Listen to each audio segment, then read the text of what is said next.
మీ personal interviews మరియు వ్యాపార ప్రకటనల కొరకు ఈ నెంబర్ని సంప్రదించండి.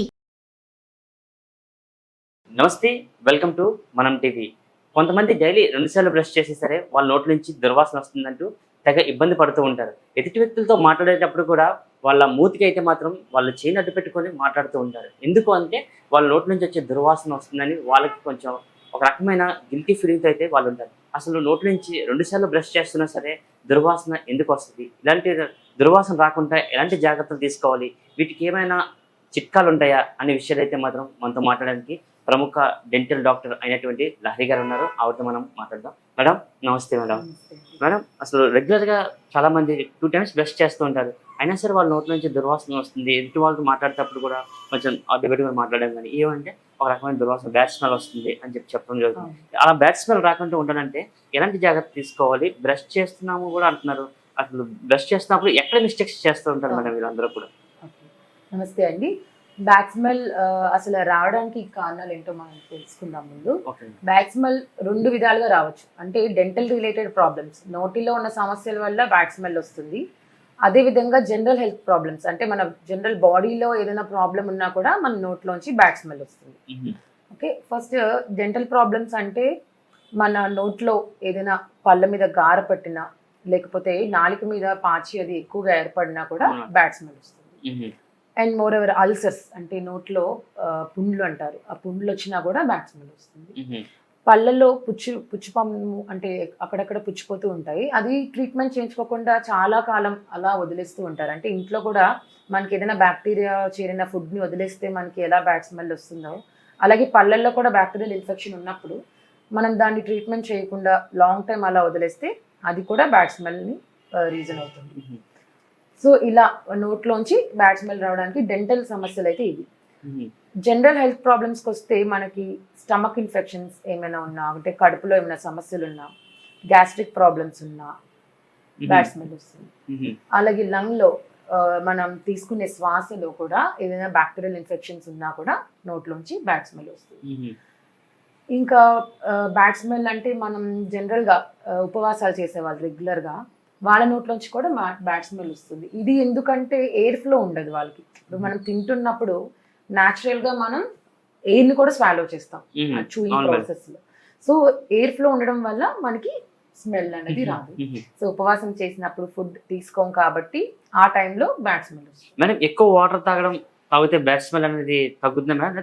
తక్కువ వాటర్ తీసుకోవడం వల్ల కూడా నోడు బ్యాడ్ స్మెల్ రావడం జరుగుతాయి? అవునండి, వాటర్ కూడా రెగ్యులర్ గా వాటర్ కంటెంట్ సఫిషియెంట్ గా తీసుకోవాలి. వాటర్ కంటెంట్ బాడీలో తక్కువ అయినా కూడా ఇన్ఫెక్షన్ రేట్ పెరుగుతుంది కాబట్టి మనకి బ్యాడ్ స్మెల్ వస్తుంది.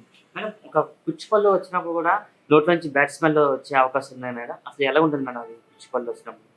ఓకే, అంటే పళ్ళు పుచ్చినప్పుడు ఎలా ఉంటుందంటే ఇది నార్మల్ హెల్దీ టీత్ అండి. ఇక్కడ ఏ విధమైన బ్లాక్ కలర్ పిగ్మెంటేషన్ కానీ ఏదీ లేదు. ఫుల్ హెల్దీగా వైట్గా ఇంటాక్ట్గా ఉంది. అంటే ఎక్కడ బ్రేకేజ్ కానీ కట్ ఓపెన్ కానీ కట్ కానీ ఉండదు. సో ఇది ఒక హెల్దీ టూత్.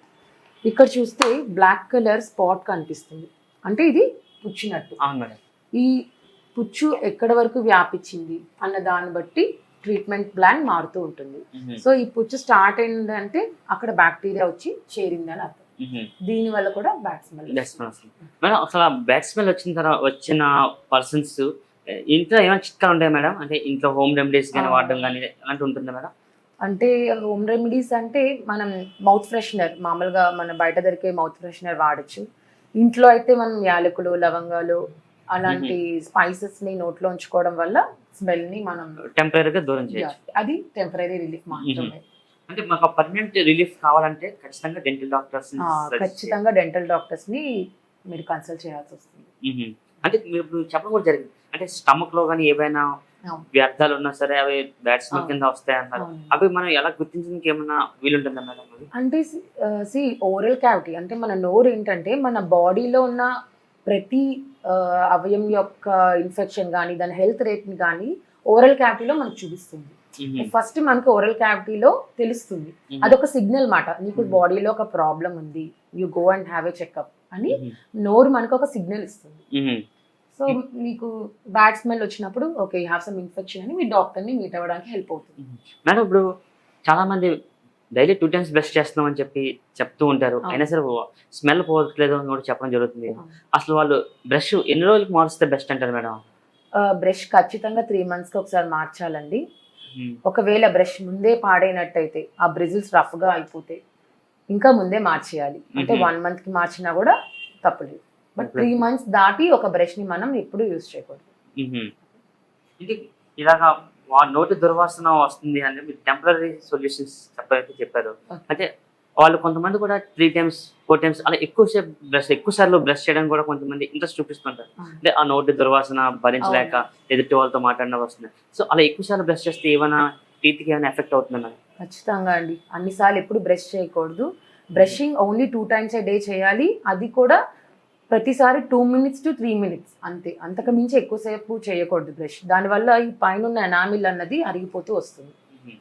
అదే అది ఎనామిల్ అరగడం వల్ల ఎన్ని నష్టాలు ఉంటాయా మేడం? ఎక్కువ చాలా నష్టాలు ఉంటాయండి. ఎనామిల్ ఏంటంటే అదొక స్ట్రాంగెస్ట్ పార్ట్. అదే మన టూత్ ని ప్రొటెక్ట్ చేస్తూ ఉంటుంది. ఈ ఎనామిల్ అరగడం వల్ల మనకి పళ్ళు జిమ్మని లాగడం, ఏమైనా కోల్డ్ ఫుడ్ హాట్ ఫుడ్ తీసుకున్నప్పుడు ఇబ్బంది కలగడం లాంటివి జరుగుతుంటాయి. అంటే కొంతమందికి వంశపరంగా అలాంటి బ్యాడ్ స్మెల్స్ లాంటివి వస్తుంటే మేడం, ఈ మధ్యలో యాడ్ అయిన విషయాలు ఉంటారా మేడం? దాన్ని కూడా వంశపారపర్యంగా కూడా వస్తుందండి. కానీ దానికి కూడా ట్రీట్మెంట్స్ ఉన్నాయి. ట్రీట్మెంట్ ఉంటుంది. అంటే అసలు ఎలాంటి ఫుడ్స్ తీసుకుంటే ఇలాంటి బ్యాడ్ స్మెల్స్ ఎక్కువ వచ్చే అవకాశం ఉన్నాయి మేడం? అలాగే ఉండదండి. అంటే ఏ ఫుడ్ అయినా ఫైనల్ గా గ్లూకోజే కదండి. సో ఫుడ్ ఏది తిన్నామో అనేది కాదు. ఆబ్వియస్ గా ఆనియన్స్, నాన్ వెజ్ తిన్నప్పుడు స్మెల్ వస్తుంది. కానీ దాని వెంటనే మనం బ్రష్ చేయడం, మౌత్ వాష్ వాడడం, మౌత్ ఫ్రెష్నెస్ వాడడం లాంటివి చేస్తే జస్ట్ నోట్లో వాటర్ వేసుకొని క్లీన్ చేస్తే సరిపోతుంది మేడం. బయట ఉన్నప్పుడు అలానే చేయాలి. అంతే. మౌత్ వాష్ వాడడం అయితే ఇది best solution as of now. అంటే మీరు డెంటల్ డాక్టర్ కి వచ్చే వరకు బ్యాడ్ స్మెల్ ని టెంపరీగా ఎక్కువసేపు అరికెట్టాలంటే మౌత్ వాష్ వాడుతూ ఉండాలి.